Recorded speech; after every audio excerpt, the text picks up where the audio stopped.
Follower বাড়ার জন্য একটা সিক্রেট টিপস আছে। এই টিপসটা মেনে যদি কেউ কাজ করতে পারেন, আপনাদের প্রতিদিন নতুন নতুন ফলোয়ার আসবে এবং আপনার পেজের প্রোফাইলটা গ্রো আর ডেভেলপ হবে, আপনার ভিউজটাও বেড়ে যাবে।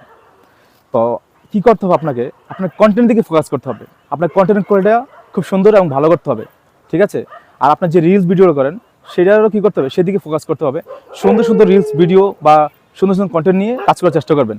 আর আরেকটা হচ্ছে, আপনাকে নিজের ফিডে যে কমেন্টসগুলো আসবে সেগুলোকে রিপ্লাই করার চেষ্টা করতে হবে। প্রতিটা কমেন্টে রিপ্লাই করার চেষ্টা করতে হবে এবং নতুন নতুন সদস্যদের নতুনদের বাসা যেতে হবে। যত বেশি আপনি নতুন অডিয়েন্সের বাসা যাবেন, তাদেরকে পিছিয়ে লেগে থাকবেন এবং তাদের থেকে বেশি বেশি যখন আপনি রিপ্লাই কমেন্টস করবেন, সেখান থেকে আপনার কমেন্টসের ভালোবাসা, কমেন্টটা যখন ইউনিক এবং গঠনমূলক হবে, তখন আপনার পরিবারের নতুন সদস্য প্রতিদিনই আসবে। যত বেশি রিপ্লাই কমেন্ট, যত বেশি নতুনদের বাসায় যাবেন, তত বেশি আপনার ফ্যান ফলোয়ার বাড়বে। সুতরাং সবাই ছোট বড় বিভেদ না করেই